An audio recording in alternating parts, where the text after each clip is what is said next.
Hello दोस्तों, आज के इस वीडियो में हम लोग सीखने वाले हैं कि जो मैथ का बेसिक लेवल का प्रश्न होता है इसे हल कैसे किया जाता है। तो देख सकते हैं यहाँ पर पहला प्रश्न है 10 सम संख्या लिखें। देखिए हम लोग सबसे पहले जान लेते हैं कि सम संख्या किसको कहते हैं। देखिए सम संख्या उसको कहा जाता है जो संख्या में 2 से पूरा पूरा भाग लग जाता है। देखिए यहाँ पर 10 संख्या को लिखना है तो हम लोग सबसे पहले 10 लाइन को बना लेते हैं। 1 2 3 4 5 6 7 8 9 10। देखिए अब सम संख्या लिखने के लिए जो संख्या 2 से कटेगा वह संख्या होगा सम संख्या। जैसे 2 4 6 8 10 12 14 16 18 और 20। देखिए यह हो गया 10 सम संख्या। यानी देखिए आपको याद रखना है कि जो संख्या 2 से भाग लगाने पर पूरा पूरा कट जाता है वह संख्या को हम लोग सम संख्या कहते हैं। तो चलिए अब हम लोग दूसरा प्रश्न को हल करते हैं। देखिए यहाँ पर दूसरा प्रश्न है 10 विषम संख्या लिखें। देखिए इसको लिखने के लिए सबसे पहले हम लोग 10 लाइन को खींचेंगे। यानी 1 2 3 4 5 6 7 8 9 10। देखिए विषम संख्या वह संख्या होता है जो संख्या में 2 से भाग लगाने पर पूरा पूरा नहीं कटता है। जैसे देखिए 1 3 5 7 9 11 13 15 17 और 19। यानी देखिए यह हो गया 10 विषम संख्या। तो चलिए अब हम लोग तीसरा प्रश्न को हल करते हैं। देखिए तीसरा प्रश्न है 10 अभाज्य संख्या लिखें। देखिए सबसे पहले हम लोग जान लेते हैं कि अभाज्य संख्या किसको कहते हैं। देखिए अभाज्य संख्या वह संख्या होता है जो संख्या में केवल 1 से और स्वयं से भाग लगता है वह संख्या को हम लोग कहते हैं अभाज्य संख्या। तो देखिए हम लोग सबसे पहले 10 लाइन को खींचते हैं। 1 2 3 4 5 6 7 8 9 10। देखिए अभाज्य संख्या जो है 1 नहीं होता है, कम से कम वह संख्या में 2 संख्या से भाग लगना चाहिए। जैसे देखिए 2, यह जो संख्या है यह केवल 1 से और स्वयं से कटेगा। यानी देखिए 2 जो है यह हो जाएगा अभाज्य संख्या। आपको याद रखना है कि 1 अभाज्य संख्या नहीं होता है। 2 के बाद 3 भी जो है वह 1 से और स्वयं से कटेगा, तो यह भी होगा अभाज्य संख्या। इसके बाद हो जाएगा 5। 4 नहीं होगा।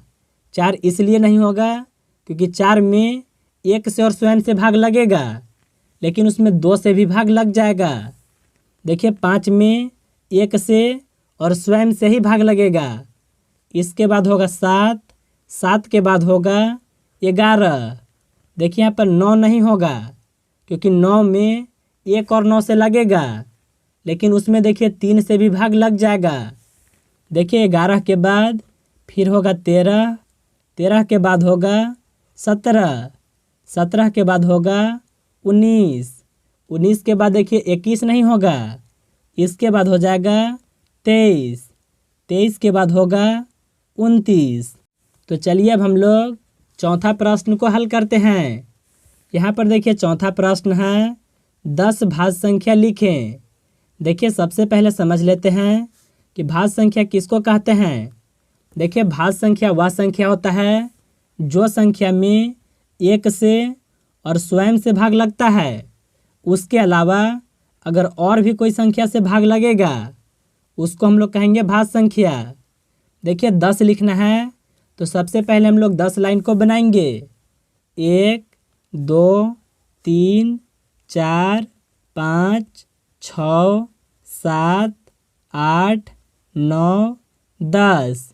देखिए यहाँ पर 2 और 3 जो है यह होता है भाज्य संख्या, लेकिन देखिए जो 4 है यह होता है भाज्य संख्या, क्योंकि देखिए इसमें 1 से और स्वयं से भाग लगेगा, लेकिन इसमें देखिए 2 से भी भाग लग जाएगा, यानी 4 जो होता है वह होता है भाज्य संख्या।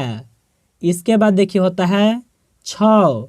देखिए इसमें 1 और 6 से भाग लगेगा, लेकिन देखिए इसके अलावा 2 से और 3 से भी भाग लगेगा, तो यह भी जो संख्या होगा यह हो जाएगा भाज्य संख्या। इसके बाद होगा 8, 8 के बाद होगा 9, 9 के बाद हो जाएगा 10, इसके बाद होगा 12, इसके बाद 14, इसके बाद होगा 15, 15 के बाद होगा 16 और इसके बाद होगा 18। यानी देखिए यह हो गया 10 भाज्य संख्या। तो चलिए अब हम लोग 5वां प्रश्न को हल करते हैं। यहाँ पर देखिए 5वां प्रश्न है आरोही क्रम यानी बढ़ते क्रम में लिखें। आरोही क्रम का मतलब होता है बढ़ते क्रम, और बढ़ते क्रम का मतलब है कि आपको छोटा से शुरुआत करना है और आपको इस तरह से बढ़ते चलना है। तो देखिए इसमें सबसे छोटा संख्या कौन है, वह देखिए 0। तो सबसे पहले लिखेंगे 0 को। इसके बाद देखिए है 1, इससे बड़ा कौन है, वह देखिए 2। अब देखिए 2 से बड़ा कौन है, वह देखिए 4। तो यहाँ पे लिखेंगे 4 को।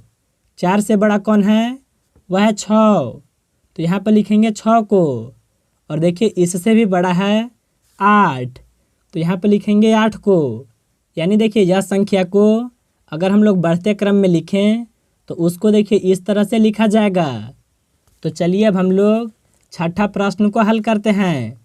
देखिए यहाँ पर छठा प्रश्न है आरोही क्रम यानी घटते क्रम में लिखें। देखिए यहाँ पर संख्या दिया हुआ है, इसको आपको घटते क्रम में लिखना है। यानी देखिए आपको बड़ा से शुरुआत करना है और आपको घटते क्रम में लिखना है, यानी आपको छोटा की ओर बढ़ना है। तो देखिए इसमें सबसे बड़ा कौन है, वह है 9। तो इसको लिखेंगे सबसे पहले। इसके बाद देखिए बड़ा है, वह है 8। तो यहाँ पे लिखेंगे 8 को। इसके बाद देखिए है 6। इसके बाद देखिए यहाँ पर है 3। इसके बाद देखिए यहाँ पर 2 है और अंत में देखिए है 0। यानी देखिए यह हो गया अवरोही क्रम। अवरोही क्रम का मतलब होता है घटते क्रम। तो आप लोग इसे अच्छे तरह से समझ गए होंगे।